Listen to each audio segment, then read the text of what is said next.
बिस्मिल्लाहिर्रहमानिर्रहीम। अस्सलाम वालेकुम नाज़रीन, प्रोग्राम में खुशामदीद कहते हैं। कल इलेक्शन कमीशन ऑफ पाकिस्तान ने ममनुआ फंडिंग, फ़ॉरेन फंडिंग के हवाले से PTI के ख़िलाफ़ जो है वो एक फ़ैसला सुनाया था, जिसके नतीजे में आज PDM की जमातों का इजलास हुआ वज़ीर आज़म हाउस में। और कल बताया जा रहा है कि काबीना के इजलास में सुप्रीम कोर्ट ऑफ पाकिस्तान में रेफरेंस भेजने के हवाले से PTI की फंडिंग का जो केस था और इमरान खान साहब के हवाले से जो आर्टिकल की सेक्शन जो है आर्टिकल आइन का आर्टिकल 62-63 के हवाले से भी कोई केस जो है उसके ऊपर भी काबीना में मुशावरत की जाएगी कि आया इमरान खान साहब जो हैं वो अब सादिक और अमीन रहे हैं या कि नहीं रहे हैं। सो पाकिस्तानी सियासत के ऊपर ये जो फ़ैसला आया है उसके असरात आने वाले दिनों में क्या होंगे। दूसरा एक अहम नुक्ता जो है वो है एहतसाब के हवाले से और नैब के कवानीन के हवाले से। आज कौमी असम्बली के अंदर पहले जो इसी हुकूमत ने नैब कवानीन जो है नैब के उसमें जो तरमीम की थी उसमें मज़ीद तरमीम की गई हैं और उसमें जो जजेस की तैनाती है एहतसाब अदालत में वो सदर से लेके हुकूमत को ये इख्तियारात दे दिए गए हैं।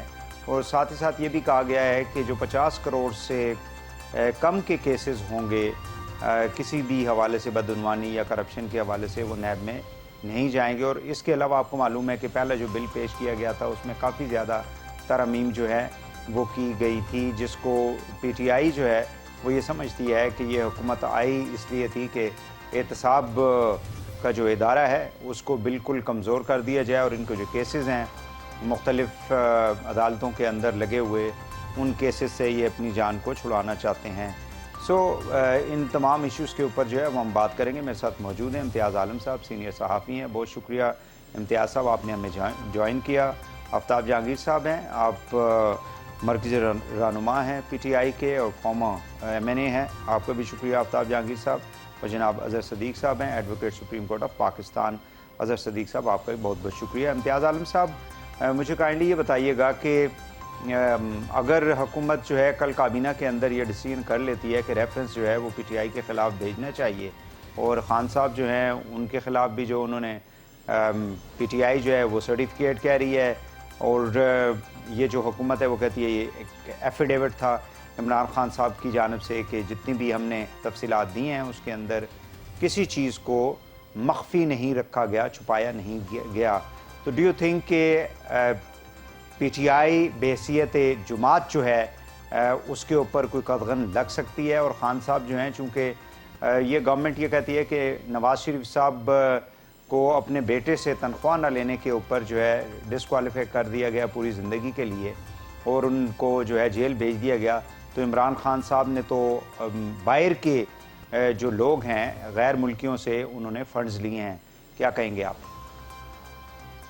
आपने तो 20-25 सवाल कर दिए हैं, एक मुख्तसर सा बयान दे देता हूँ जी कि ये एक ममनुआ फंडिंग का केस है। इस पे इलेक्शन कमीशन का एक बड़ा ही खौफनाक फैसला आया है, लेकिन उन्होंने बड़े सख्त नतायज नहीं निकाले उससे। उन्होंने सिर्फ एक शोकाज नोटिस दिया कि क्यों ना आपके पैसे जो फंड हैं, ममनुआ फंडिंग आपने ली है, उससे हम जब्त कर लें। जाहिर है ये केस भी चलेगा, शोकाज का जवाब होगा वगैरह वगैरह।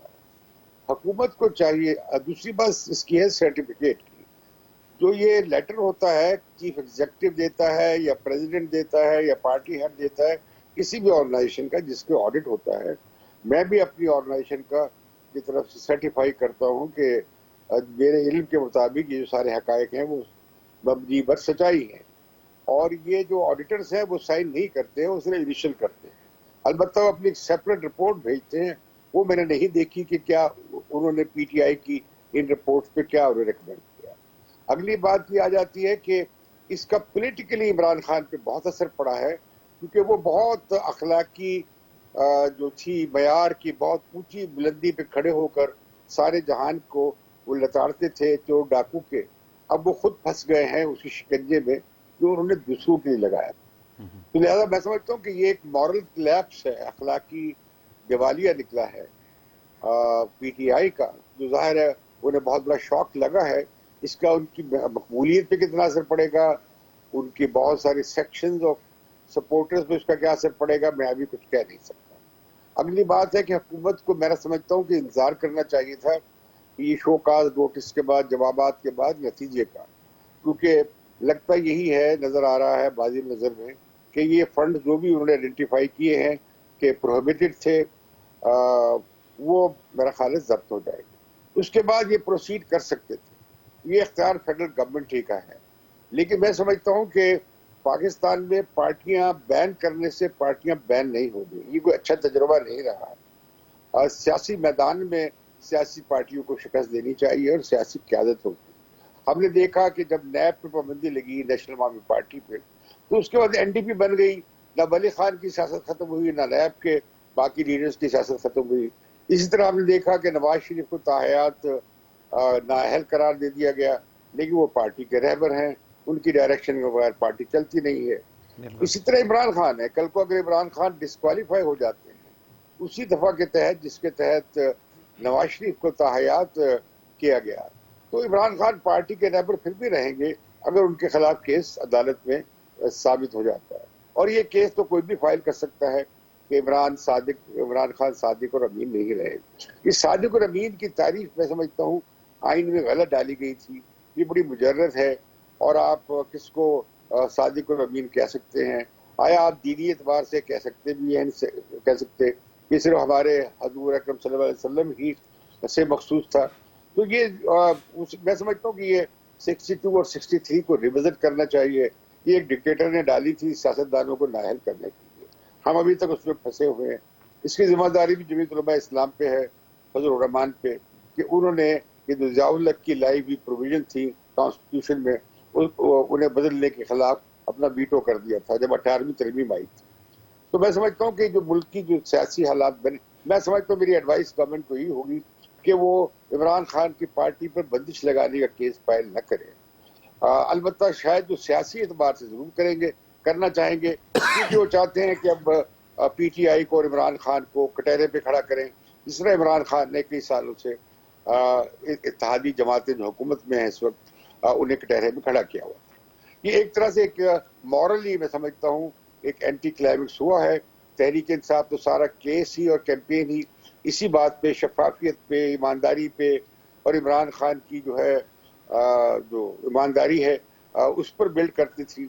लेकिन ये जो हमने तफसीलात देखी हैं उन अकाउंट्स की और ममनूअ अकाउंट्स की, और जिस तरह 13 अकाउंट्स को ऑन नहीं किया गया जो कि उनके लीडर्स ने खोले थे, या 3 और अकाउंट को माना ही नहीं गया, तो वो सब साबित हो गया कि ये सब पीटीआई के अकाउंट से अकाउंट छुपाए गए, झूठ बोला गया, रिसीट किया गया। फिर ये जो जिस तरह फंड लिए गए हैं इसकी इम्प्लीकेशन बाहर भी होगी, क्योंकि मैंने वो देखा है जो फैसला कि अमेरिका के कवानीन की भी खिलाफ वर्जी हुई है, बरतानिया के कवानीन की खिलाफ वर्जी हुई, कनाडा के भी और यूएई के भी।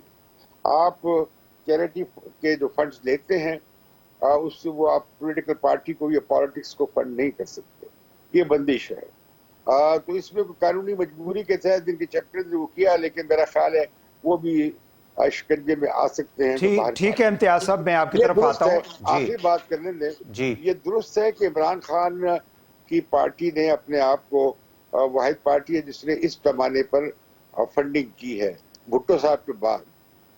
तो उसमें एक अच्छाई तो थी, जो अच्छी बात थी कि आवाम से आप फंड रेजिंग करें, और इसमें ओवरसीज पाकिस्तानी ने काफी कंट्रीब्यूट किया, लेकिन वो एक अमानत थी, उसका जिस तरह इस्तेमाल हुआ है, मेंटेन आपने जैसे किया है, वो बहुत ही गैर जिम्मेदाराना है। इसका मतलब ये नहीं है कि बाकी पार्टियों के अकाउंट भी ठीक हैं। पाकिस्तान में ना पार्टियों में अंदरूनी जमहूरियत है, उनके सारे इलेक्शन फेक होते हैं, बशमूल तहरीक इंसाफ के, बशमूल पीपल्स पार्टी के, बशमूल नून लीग के। इसी तरह इनके अकाउंट का हाल भी ऐसा ही है। बिल्कुल सही है। आफ्ताब जहांगीर जी, आफ्ताब साहब अगर ये रेफरेंस दायर कर देते हैं आपकी पार्टी के खिलाफ और खान साहब को डिस्क्वालीफाई करने की कोशिश करते हैं, जिस तरह के कल से हम देख रहे हैं, आज भी एहसन इकबाल साहब ने, साद रफीक साहब ने, फवाद चौधरी साहब ने भी प्रेस कॉन्फ्रेंस की, सो प्रेस कॉन्फ्रेंसेस का सिलसिला जो है वो जारी है। अगर इमरान खान साहब को भी नवाज शरीफ साहब की तरह जो है डिस्क्वालीफाई करने के लिए सुप्रीम कोर्ट चले जाते हैं, तो फिर पीटीआई जो है वो क्या ऑप्शन जो है उनको करेगी, एक्सप्लोर करेगी? बहुत शुक्रिया वाहिद भाई कि आपने मुझे अपने प्रोग्राम में मौका दिया, और मेरे साथ जो मेरे दोनों शरीक गुफ्तगू हैं उनको मेरा सलाम। अच्छा देखिए, मैं कल से ये देख रहा हूँ कि कल तकरीबन कोई 10 के 12 प्रेस कॉन्फ्रेंस से दो की हिस्से में, 2 आए फिर 2 गए, फिर 2 आए 2 गए, क्योंकि उन्होंने ये देखा और ये समझ रहे हैं कि इस वक्त जो हुकूमत है वो हुकूमत क्या है, पूरे पाकिस्तान की ऑपोजिशन एक तरफ और एक पीटीआई एक तरफ। तो सारी पाकिस्तान की सियासी पार्टियों ने कल जो अपना हिस्सा डाला इस उसके ऊपर के जी ये ममूना फंडिंग का जो केस है, और हमने बहुत बड़ी कामयाबी हासिल कर ली। अच्छा, उस कामयाबी के अंदर आप ये देखें कि सारा कुछ करने के बाद, मैं आप लोग तो किसी और जरिए से देख रहे हैं, हालांकि आपको बहुत बारीक बीनी से देखना चाहिए था इन सारे मामलात को, लेकिन मैंने कल से ये महसूस किया कि इसकी टाइमिंग कैसी है। देखिए, टाइमिंग इसकी ऐसी जबरदस्त टाइमिंग है कि आप हैरान होंगे कि कल सारा दिन हमने फॉरेन फंडिंग के ऊपर, ममनुआ फंडिंग के ऊपर गुफ्तगू की, हमारी सियासी पार्टियों ने उस पर गुफ्तगू की, आपने प्रोग्राम किए, मैंने प्रोग्राम किए, कल से मैं भी चैनलों पे ही बैठा हुआ हूँ, और इसी तरह बस सारी कौम की तवज्जो हमने एक तरफ लगा दी। और लेकिन असल मकसद जो था वहां से हमने हटाया लोगों को, पाकिस्तान की कौम को एक तरफ सोचने से एक तरफ किया। असल मकसद क्या था, आप उसको जरा गौर करें कि 2 या 3 दिन पहले आर्मी चीफ जो है वो अमेरिकन गवर्नमेंट से एक रिक्वेस्ट करते हैं कि जी आप हमें बेल आउट करें, हमारी मुश्किलात हैं, IMF से कहें कि हमारी मदद करें। और उसके बाद एक वाकया पेश आता है जिसकी तरफ किसी ने अभी तक जिक्र नहीं किया, सरसरी सी खबर आती है, अफगानिस्तान वाली बात कर रहे हैं ना, अल जवारी वाली बात कर रहे हैं। बिल्कुल बिल्कुल, आप जरा समझ लेना उसको कि आपको पता है कि जब उसामा बिन लादेन का हुआ था तो उस वक्त के मुल्क के सदर ने भी आकर और कौम को मुबारकबाद दी थी कि जी आज हमने बहुत बड़ा कमाल किया कि पाकिस्तान में एबटाबाद के अंदर हमने उसामा बिन लादेन को शहीद कर दिया या कत्ल कर दिया या उसको मार दिया। इसी तरह कल जो बाइडेन आते हैं और वो कहते हैं कि जी हमने ये बहुत बड़ा कामयाबी हासिल कर ली है कि हमने इस वक्त का अलकायदा का लेकिन जो चीफ दोनों था, बातों को आप नहीं इनको आपस में इनको मिलाया नहीं जा सकता ना। क्या बाइडेन ने कोई कहीं पे कोई जिक्र किया है, अमेरिकन ने किसी ने कि जी हमने पाकिस्तान से हेल्प ली है, इंटेलिजेंस की हेल्प ली है, या हमने कोई एयर स्पेस इस्तेमाल की है, या कोई पाकिस्तानी हवाई अड्डा इस्तेमाल हुआ है? जैसे कल आपने देखा कि जी एक हुआ कि जी हमने ममनुआ फंडिंग जो है और इसके बाद जो ये पूरी कार्रवाई, लेकिन आज आप देख रहे हैं कि उसका रिजल्ट भी आना शुरू हो गया, जो कि आर्मी चीफ ने बात की थी कि आज डॉलर जो है 10 रुपए नीचे गिर गया है चीज। मतलब ये सारी एक लिंक है कि ये सारा एक लिंक है कि इससे मतलब वो जो वो हम कहते थे कि वो ये कहते हैं कि हमें इमरान खान कबूल नहीं है, तो ये बात अब साबित होती जा रही है कि वो कहते हैं माइनस इमरान खान हम चलने के लिए तैयार है आपके साथ, लेकिन इमरान खान के साथ हम नहीं चल सकते। ये जो है अब आपके सामने सारी सूरत हाल। लेकिन अभी एक इसमें मेरे बहुत सीनियर देखें, आपने जितना भी एक नैरेटिव जो डेवलप किया है ना, उसके अंदर बहुत ज्यादा सवालात पैदा हो जाते हैं, लेकिन हमारी पूरी डिस्कशन डाइवर्ट हो जाएगी।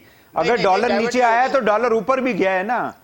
मतलब मकसद कहने का ये है कि उसका इसके साथ क्या ताल्लुक है, जबकि उन्होंने अगस्त से पहले, अगस्त तो आ गया, मेरा मतलब है कि 25 या 28 से पहले वो उनकी बोर्ड की मीटिंग जब तक नहीं होगी वो आपको डॉलर रिलीज नहीं करेंगे। आप देखते जाए वो बोर्ड की मीटिंग भी हो जाएगी।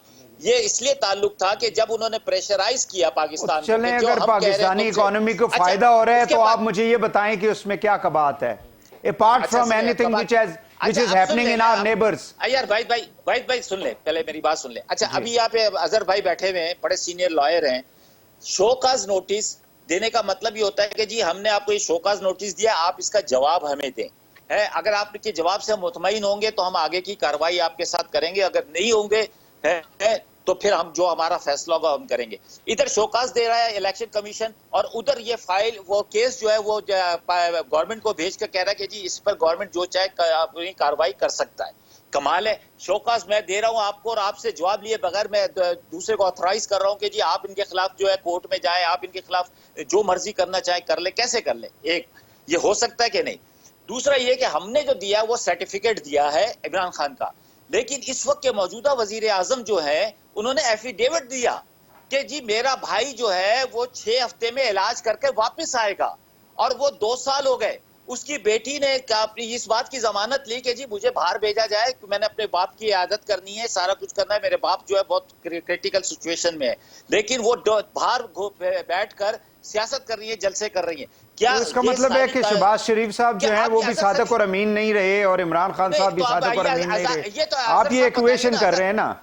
आप अजहर साहब आपस में बताएंगे, उनको आपके मवाजना नजदीक कर रहे हैं। वहीद भाई आपके नजदीक तो इसकी कोई अहमियत नहीं होगी, लेकिन मेरे नजदीक होगी कानून के मुताबिक तो नहीं, आप ये अजहर भाई से पूछिएगा कि ये इस पर चले कोई इम्प्लीमेशन चले मैं आपकी तरफ हो मैं फिर सकता है आता हूं, मुझे अगर इजाजत दे दे। अजहर साहब मुझे ये बताएं कि क्या काबीना कल जो है इस केस को टेकअप करेगी, कंसल्टेशन करेगी, डिसीजन अगर कर लेती है, क्या पहले तो ये मुझे बताएं कि शो काज नोटिस दिया हुआ है ईसीपी ने और डिटेल जजमेंट जो है वो उसका आना अभी बाकी है, क्या उससे पहले वफाकी हुकूमत, क्योंकि इलेक्शन कमीशन का तो ये काम नहीं, ये काम अल्टीमेटली है वफाकी हुकूमत का, थ्रू इंटीरियर मिनिस्ट्री जो है वो सबमिट करेंगे सुप्रीम कोर्ट के अंदर रेफरेंस जो भी होगा पार्टी के खिलाफ।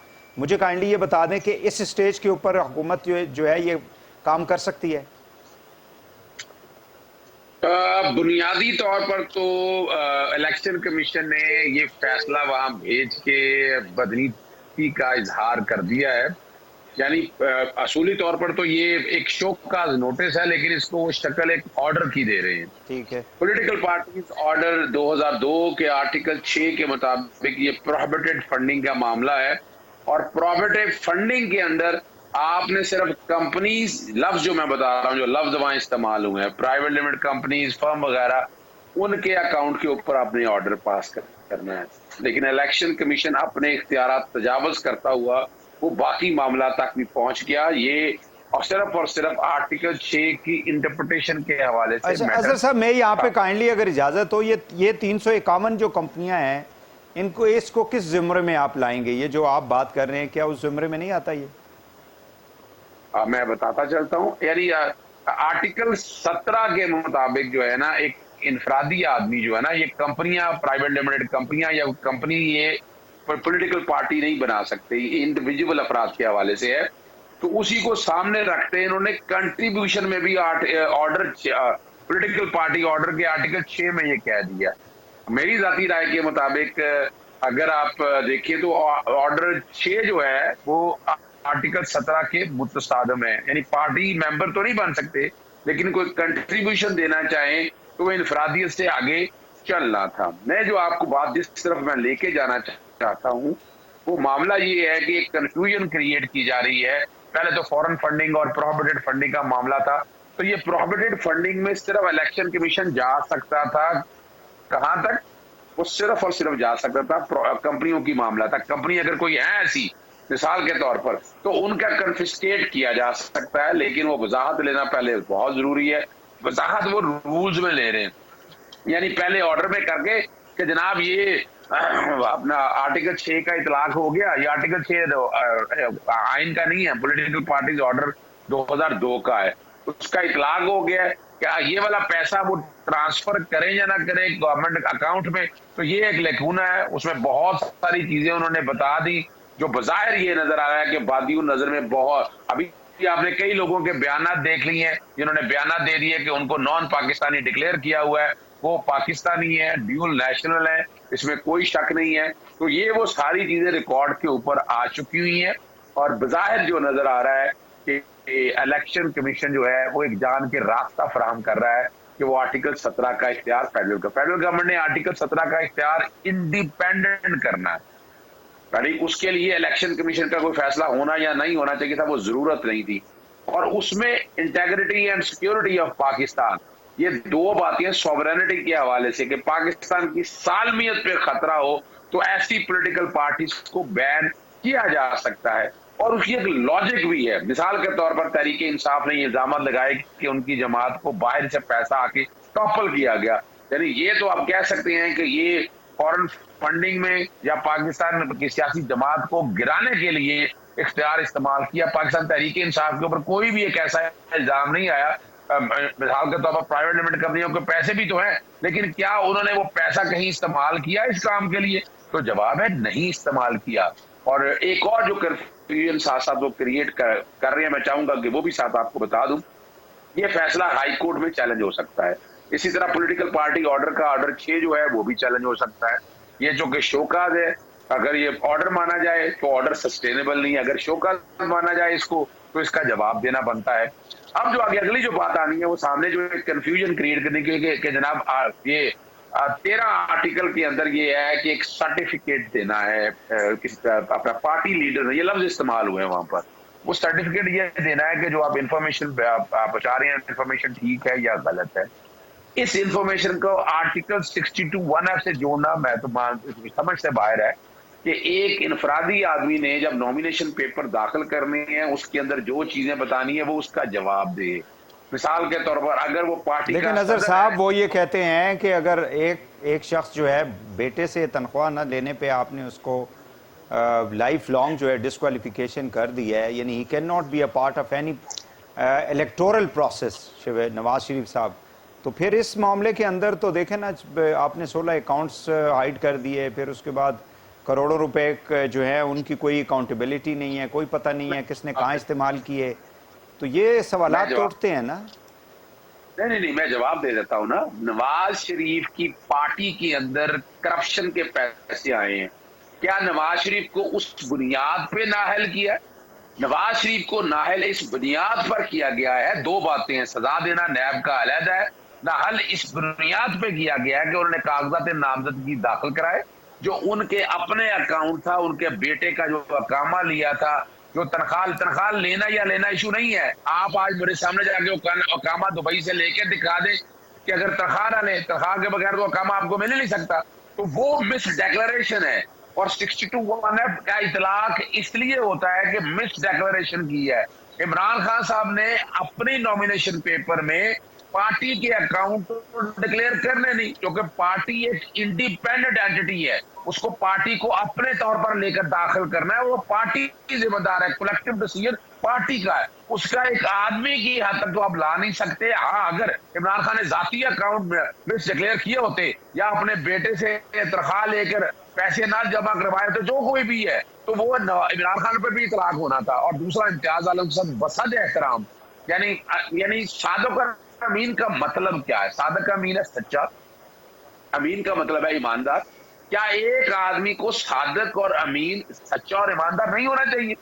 इसमें कोई शक नहीं कि आका दो जगह हुजूर नबी करीम सल्लल्लाहु अलैहि वसल्लम की जात, उनका तो मुकाबला कोई नहीं, लेकिन क्या किसी को सच्चा नहीं होना चाहिए? किसने कह दिया? पूरी दुनिया के अंदर सोसाइटल वैल्यूज है, हमारे यहाँ 62 और 63 का इतलाक लगाने के बावजूद भी हम कहते हैं किसी को पूछे ना भाई आइन और चलिए कानून अजहर साहब, मुझे मुझे इजाज़त दें, मैं एक शॉर्ट ब्रेक ले लूँ, नाज़रीन वापस आते हैं तो फिर बात करेंगे इलेक्शन कमीशन के ऊपर, सुप्रीम कोर्ट के हवाले से भी, क्योंकि जितनी भी जजमेंट रिसेंटली सुप्रीम कोर्ट ने दी हैं उसमें ज़्यादा फ़ायदा जो है पीटीआई को हुआ, और इसके ऊपर पीएमएलएन जो है वो ये कहती है कि ख़ास किस्म के बेंचेस जो है वो बनाए जाते हैं जिससे इमरान खान साहब को फ़ायदा होता है। तो कल को अगर ये केसेस भी सुप्रीम कोर्ट में चले जाते हैं तो वहाँ पे भी फिर एक नई कंट्रोवर्सी जो है वो पैदा हो जाएगी। इस पे बात करेंगे, ब्रेक के बाद हमारे साथ रहिएगा।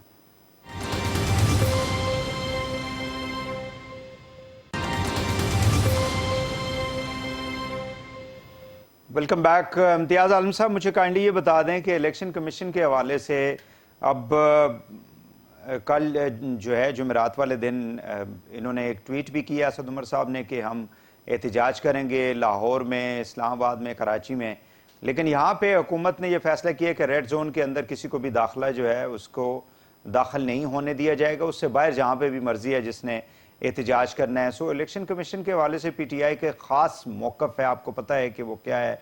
इस सूरत हाल के अंदर इस जजमेंट की हैसियत जो है वो आप कैसे देखते हैं? और दूसरा, सुप्रीम कोर्ट में ये मामलात जाते हैं तो सुप्रीम कोर्ट के ऊपर भी तो हालिया जो डिसीजन आते रहे हैं, जो इत्तेहादी हुकूमत मरकज़ में बैठी हुई पीडीएम की, वो तो उनको जो है वो मानती तो है ज़ाहिर है, लेकिन उसके ऊपर बहुत ज़्यादा सवालात उठाते हैं। तो फिर ये मामला किस तरफ जाएगा? मुल्क की सियासत पे उसके क्या असरात होंगे?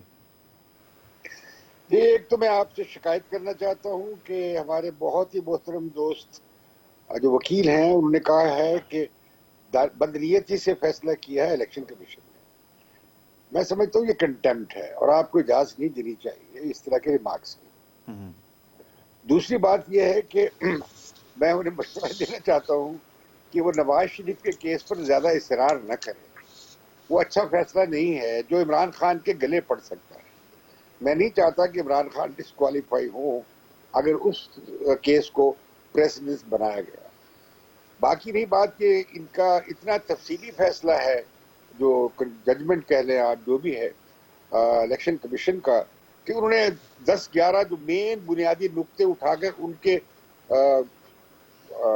सबके एक एक का जवाब दिया है तफसील से।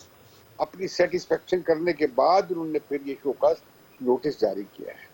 और ये 8 साल केस चला है। इसे किस तरीके से तहरीक इंसाफ के लिए मुश्किल थी कि ये केस न चले, लिहाजा उन्होंने 85 जजमेंट मानी, वकील बदले, स्टे ऑर्डर्स लिए। जो केस 2 साल में बन सकता है, हो सकता था साल में, उसे 8 साल लग गए। तो लिहाजा आपने देखा कि उन्होंने बहुत प्रेशर बिल्ड किया इलेक्शन कमीशन ऑफ पाकिस्तान। हालांकि उससे पहले पंजाब में जो ज़िमनी इंतखाबात हुए, उसमें से कहीं से भी एक शिकायत नहीं आई कि उसमें कोई फ्रॉड हुआ है या कोई इलेक्शन में गड़बड़ हुई, बल्कि खुशियां मनाई गई और इलेक्शन कमीशन की शफाफियत पे सभी लोगों ने उन्हें दाद दी। और ये इसके बावजूद कि सारे फैसले इमरान खान और पीटीआई के हमायत में हो रहे थे। अब मैं ये भी कहना चाहता हूँ कि ज़रूरी नहीं है कि बाकी पार्टियों के अकाउंट भी साफ मिले, लेकिन ये जो केस हमारे सामने, उसमें सामने बात साफ तौर पे आ गई। अब इसका मामला जो है, जब इनका जो केस जाएगा सुप्रीम कोर्ट में, तो यकीनन वहां पे लार्जर बेंच की रिक्वेस्ट की जाएगी। ये मुझे लगा है, इतलात मिल रही हैं कि हुकूमत रेफरेंस फाइल करने जा रही है, लेकिन रेफरेंस फाइल करने के लिए हुकूमत को मैं समझता हूँ जल्दी नहीं करनी चाहिए। इसके बड़े रिपरकशंस होंगे मुल्क की सियासत पे। और अभी ये चाहिए था इन्हें कि ये इंतजार कर लेते कि वो जो देने जा रही है, क्या नाम, शो का नोटिस जो है, उसका जवाब आ जाता, उस पर फैसला आ जाता। फिर ये जो बार बार बात कही जाती है कि ये बयान हल्फी नहीं होता, फला नहीं होता, मैं पहले भी वजाहत कर चुका हूँ कि ऑडिटेड रिपोर्ट्स पे जो चीफ एग्जीक्यूटिव ऑफिसर होता है या प्रेसिडेंट होता है या जो भी, वो साइन करते हैं उसकी ऑडिट रिपोर्ट। उस पर ऑडिटर्स अपने इनिशियल करते हैं, घुग्गी सी मारते हैं, साइन नहीं करते, मोहर भी नहीं लगाते, अलबत्ता सेपरेट रिपोर्ट देते हैं। तो वो एक तरह से सॉलम डिक्लेरेशन। तो आप कैसे कह सकते हैं कि इमरान खान ने दे दिया जो सॉलम डिक्लेरेशन कि जनाब ये बिल्कुल ठीक है? वो तो ये भी आर्गुमेंट देते रहे हैं जी कि उनको तो पता भी नहीं था कई ऐसे अकाउंट्स के बारे में। ये जो होती है ऑडिट, भाई ऑडिट, एक सेकंड आफ्ताब साहब, एक सेकंड, हौसला रखिए आफ्ताब साहब। मैं पिछले 30 साल से ऑडिटर्स के साथ अपनी फाउंडेशन की करवाता हूँ ऑडिट, और मैं ये देखता हूँ हर सफे पे मैं और मेरा बोर्ड ऑफ गवर्नेंस का दूसरा मेंबर साइन करता है और हम ये सर्टिफाई करते हैं, वो हम उसे ओन करते हैं। यहाँ पे एक और ये जी ऑडिटर की गलती थी, नहीं, ये मेरी गलती है, इमरान खान की गलती भी हो अगर उसमें कोई गलत फैक्ट हो मेरी ऑडिट रिपोर्ट में या पीटीआई की ऑडिट, इसमें जाने की जरूरत, लेकिन जाहिर है कि बयान हल्की भी नहीं है, लेकिन ये सॉलम डिक्लेरेशन जरूर है जो कि लाजमी हिस्सा है ऑडिट रिपोर्ट्स का, मार्क है। अब मैं अगली बात पे आता हूँ कि इससे बहुत ज्यादा नई बातें सामने आई। एक तो ये बहुत बड़ा झटका है सियासी तौर पे इमरान खान के लिए, उनकी पार्टी में इससे दरारें पड़ सकती हैं, उनकी हमायत का एक बड़ा हिस्सा जो उनके आंखें बंद करके यकीन रखता है, उन्हें शौक हुआ होगा, उनमें कुछ की राय बदल सकती है। इससे मौका मिल गया है कि डिफेंसिव पे थी सारी पार्टियां, अब वो हमला आवर हो गई हैं, अब इमरान खान पे हमला हो रहा है, उन्हें सबसे बड़ा डाकू करार दे रही है। तो ये एक सियासी तौर पे सूरत बदल गई। बाकी ये तोता कहानियां बनाने की जरूरत नहीं है। किसे खबर थी कि काबुल में हमला होने जा रहा है? वो तो किसी बिल्कुल है, खबर थी। अगर आपको नहीं थी इम्तियाज भाई, तो इसका ये मतलब नहीं आपकी आर्मी चीफ को खबर थी, आपकी गवर्नमेंट को किसी को नहीं, गलत बात नहीं कर रहा ना, गलत बात नहीं कर रहा। आप सीनियर साफी हैं, आप सीनियर साफी हैं, आपको मालूम होना चाहिए। आफ्ताब साहब एक सेकंड, आफ्ताब साहब अपनी बारी का इंतजार कर लें। बातें हैं, आफ्ताब साहब अपनी बारी का इंतजार कर रहे हैं। ऐसे बात को मिसलीड करते हैं भाई, जवाब पे वो भाई सीरियस सियासी जमातों के नुमाइंदे या पाकिस्तान पीपल्स पार्टी या नून लीग के नुमाइंदे हैं वो, उसमें ऐसी क्या बात है? आप छोड़ें, लेकिन ना कानून पता हो ना आइन पता हो, और कानून और आइन की तशरीह करें। आपको भी कानून का पता नहीं है। अजहर सदीक साहब प्लीज, आप अजहर सदीक साहब, ऐसा नहीं होता। आप आपकी बड़ी रिस्पेक्ट है। अजहर सदीक साहब, आफ्ताब साहब प्लीज। मैं इम्तियाज साहब को आपसे ज्यादा जानता हूँ। चलें ठीक बात है, आप थोड़ा वेट कर लेना। जानता हूँ आप अपनी अजहर सदीक साहब आप अपनी बारी पे बात कर लीजिएगा। आप अपनी बारी पे प्लीज, आई थिंक जी इम्तियाज साहब प्लीज कंप्लीट करें। देखिए, ये जो ड्रोन हमला हुआ उसका कोई ताल्लुक नहीं है इस केस की तारीख। क्यों नहीं है ताल्लुक? वो सिर्फ आफ्ताब साहब आप इंतजार कर लें। आप आपको नहीं भाई यार, आप छोड़े ना, इनसे बात पूछे तो तो सही, हुआ कहां से?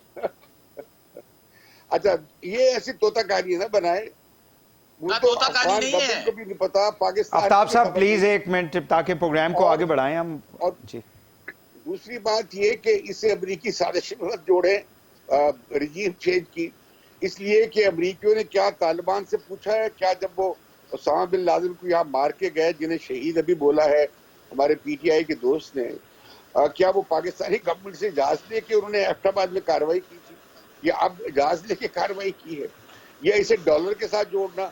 ये तो उल्टी बात कह दी कि जो ही तहरीक इंसाफ के खिलाफ फैसला आया और रुपया ऊपर चला गया है, ये तो मार्केट की तरफ से जवाब दूसरा आया। लेकिन मेरा नहीं वजह है, इसका ताल्लुक मार्केट फोर्सेस से। वो एक अलग नहीं जो लोग अपनी मीशत से लाइलमी की वजह से बातें करते हैं टेलीविजन शो। चले मैं कहता हूँ कि इसका कोई 8 साल आपने डिले किया, आपने खुद डिले किया, उसकी आप खुद जिम्मेदार हैं। अब आखिर आपने उसने फैसला चले मैं आफ्ताब जहांगीर साहब मैं एक क्विकली शॉर्ट ब्रेक काइंडली ले लूं, फिर आपकी तरफ और अजहर साहब को पूरा टाइम दिया जाएगा ताकि अपना मौक़िफ़ जो है वो आप बयान कर सकें। नाज़रीन ब्रेक के बाद हाजिर होते हैं, हमारे साथ रहिएगा।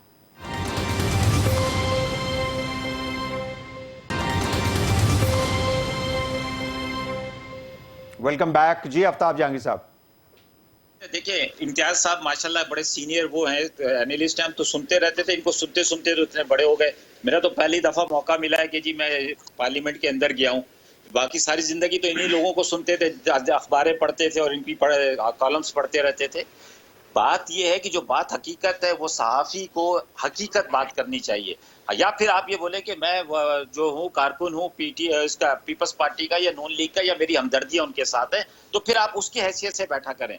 ये एक बात। दूसरी बात ये कि जब भी कोई इंटरनेशनल कोई आफ्ताब साहब अगर आप अगर पीटीआई से कोई डिसएग्री करे तो उसके बारे में इस किस्म की बात करना आई थिंक ये मुनासिब नहीं है ना।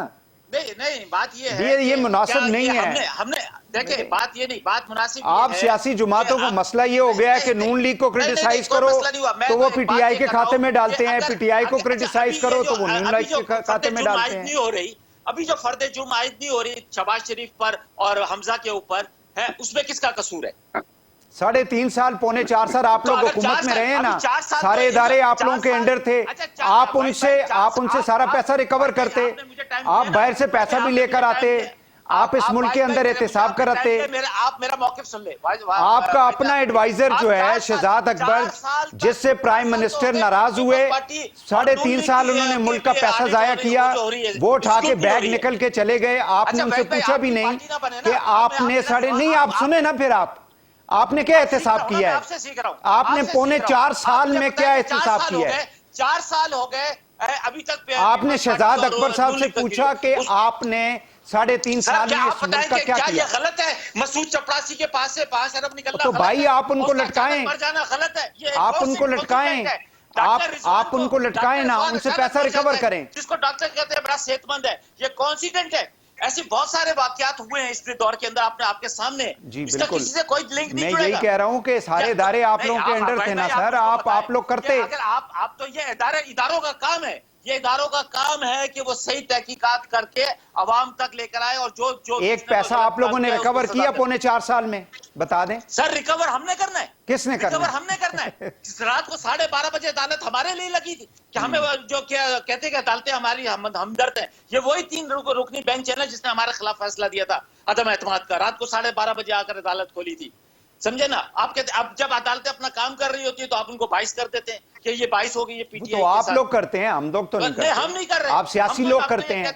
आप सियासी लोग फायदे उठाते हैं अदालतों से, इदारों से फायदे उठाते हैं, कहते हैं इस मुल्क के अंदर आइन और कानून की हुक्मरानी है। जब आपके खिलाफ फैसला आ जाता है आप कहते हैं कि ये जो है मैनेज हुई है।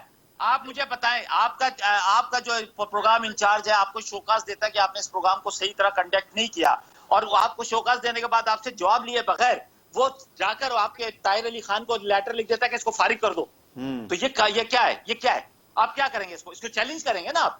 कि यार ये गलत बात है, जब आपने मेरे से मेरा शोकास का जवाब भी नहीं लिया, आपने आपके लीडर ने जो स्टैंडर्ड रखा था, ईमानदारी का वो बहुत बड़ा रखा था। ये जो इम्तियाज गुल जैसे जो सहाफी है ना, इनकी वजह से हमारे उसमें कोई कमी नहीं आई। अल्हम्दुलिल्लाह हम रोज अपने हल्के में भी जाते हैं, लोगों के पास भी जाते हैं, लोगों से भी मिलते हैं, और ये लोग कहते हैं कि बिल्कुल सही, हमने एक आप मुझे पता है ये कहाँ का इंसाफ है कि शौहर जो है वो पाकिस्तानी है, बीवी इंडियन है, और उसके अंदर ये तो ऐसा हो गया। अब मेरे मजाक के मूड में सही समझ लें कि एक आदमी जिसकी भी शादी हुई है पाकिस्तानी की किसी अमेरिकन के साथ, और अदालत ये कह दे कि वो जो बच्चा है वो आधा पाकिस्तानी है आधा वो अमेरिकन है, ऊपर का जो हिस्सा है वो पाकिस्तान को दे देते हैं और नीचे का हिस्सा जो अमेरिकन सिटीजन बना देते हैं। ऐसा हो सकता है कि 27,000 रुपए में से आधे निकाल के आप कह रहे हो कि ये इलीगल वो हुई है, और वो एक अकाउंट से, ज्वाइंट अकाउंट से 27,000 रुपया जब जमा होता है उसको आधा आधा कर देते हैं। ये कहाँ का इंसाफ है? ये किससे पता चलता है? $100 $50 है। वो जो कल मुसद्दिक मलिक ने बैठ के तकरीर कर रहे थे, इतने जज्बाती हुए थे कि ये फलाने गांव का है, ये फलाने गांव का है, और $50 $100 है, $150 $200। आप कभी मैं फंड रेजिंग करता रहा हूं, मुझे पता है, मैं करता हूं, मुझे पता है कि लोग किस तरह, ये नहीं हम देखते कि कौन फंड रेजिंग कर रहा है, दे रहा होता है, हम ये देखते हैं कि जी वो उसने आया है, हमारे डिनर में शिरकत की है, और उसके बाद उसने उसके तो इसलिए ये अब ये शोकाज हुआ है, इसका जवाब देंगे, उसके बाद देखेंगे फिर कानून जो होगा, जो करेगा अपना रास्ता खुद लेगा कानून। बिल्कुल सही है। अजहर सदीक साहब, ये आप फाइनली मुझे ये जो एहतसाब के हवाले से कानून में तरमीम जो की गई है, आज भी उसको किया है, इसके ऊपर काइंडली कमेंट कर दें। 50 करोड़ से नीचे का कोई जुर्म नहीं है। आफ्ताब साहब सिर्फ एक मिनट इजाजत दीजिएगा। देखिए, इस दस्त की स्याही में हमें बड़ा वक्त गुजर गया है। नवाज शरीफ और नवाज शरीफ की बेटी ने 5 जजेस के बारे में क्या क्या अल्फाज इस्तेमाल किए, मैंने तो नहीं किसी से सुना कि कंटेम्प्ट हुई। हमने नैब के कवानीन में ऐसी तरामीम कर दी कि नैब को जीरो कर दिया, हमने तो नहीं सुनी कि खराब हो गया। ECL में से बदमाशों, चोरों, चौकों के नाम निकाल दिए गए, हमने तो कहा बिल्कुल ऐसा कुछ नहीं हुआ। देखिए, बड़ा मुश्किल काम है। आइन में आर्टिकल 4 और 5 हैं। तौहीन अदालत में 3 लोगों को सजाएं हुई थी, नवाज शरीफ के करीबी लोगों में से, और जो वो फैसला कहना जी फैसला किसने कहा कंट्रोवर्शियल फैसला, आर्टिकल 62(1)(f) की इंटरप्रिटेशन किसी को नहीं आती तो वो इस तरह करे, आईने पाकिस्तान उर्दू अंग्रेजी वगैरह में रखकर जरा समझ लेने, जो अच्छे वकीलों से रब्ता कर ले, फिर वो समझ आ जाएगी। इतना मुश्किल काम नहीं है, बड़ा मुश्किल है। आप जब बात कर रहे हो, आप बात करें आइन और कानून की पासदारी की। आज एक बदनीति के लफ्ज पे आ गया याद के जनाब तौहीन अदालत हुई, यहाँ क्या क्या अल्फाज इस्तेमाल कितने, मैंने इनके मुंह से अल्फाज सुने, हमने नहीं सुने।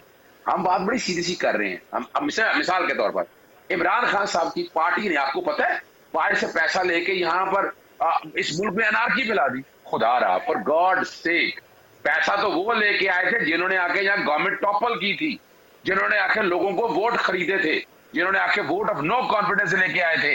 आज बड़ा दुख लग रहा है ना ऑपरेशन रजीम चेंज पे अमेरिकन के साथ। हमें भी पता है तो हुसैन हक्कानी के साथ हमारे यहाँ कई बैठे लोग जो साउथ एशियन पता नहीं क्या क्या, उन लोगों के साथ क्या ताल्लुकात है, छोड़े, उन चीजों में नहीं पढ़ना। हमें अब जातियात से छोड़ के मुल्क के हवाले से आए। बात बड़ी सिंपल, मैं बताता चलूं, आइन और कानून की पासदारी करें। दरवाजा खोला है ना इन्होंने, अब दरवाजा खुला है तो इस कीचड़ में इनके पांव भी आने हैं, ये ज़हन में रखिएगा। यानी आप बैठकर अपना एक एजेंडा लेके आए हैं, उस एजेंडे को इंप्लीमेंट क्या हो रहा है सुन ले मेरे से। ये डील की तैयारी हो रही है। नवाज शरीफ ने बंदे वहां बैठाए हुआ कि बैठ के भाई मेरे केसेस खत्म कराओ, नहीं तो तुम भी मारे जाओगे, और उसके लिए जो लाम काम कर रहे हैं आने वाले दौर में आ जाएगा। यानी हमें भी समझ आ रहा है ये क्या कुछ हो रहा है इस मुल्क में। आइन और कानून की अगर हुक्मरानी हो रही होती तो ये 2.5 महीने में इस कौम का सत्यानाश करते हैं। डॉलर कहां चला गया, पेट्रोल कहां चला गया, महंगाई कहां चली गई, और नैब के कानून का सत्यानाश कर दिया, पर्सन स्पेसिफिक कर दिया। उससे बेहतर है नैब के कानून को नदी की टोकरी में आग लगा के फेंक दें आप। फौजदारी कानून ही काफी है। UN कन्वेंशन और करप्शन को तोड़ा इन लोगों ने। यानी रह गया यहाँ पर, यानी जज भी हम अपनी मर्जी से लगाए। अभी रिसेंटली लाहौर में नैब की कोर्टों में नए जज लगाए गए हैं। वो नए जजों में जितने इनके पॉलिटिकल केसेस सारे वहां ट्रांसफर हो गए। खुदारा, क्या करना चाह रहे हैं आप लोग? ये 66 सियासतदानों ने जिनके नैब के केसेस हैं, इन्होंने मुल्क को यरगमाल बना लिया भाई। बहुत शुक्रिया आज़र सदीक साहब आपका, आफ्ताब जहांगीर साहब, इम्तियाज आलम साहब, तीनों मेहमानों को बहुत बहुत शुक्रिया। नाज़रीन, आज के लिए इतने ही, कल दोबारा आपसे मुलाकात होगी। इजाज़त दीजिए, अल्लाह हाफ़िज़।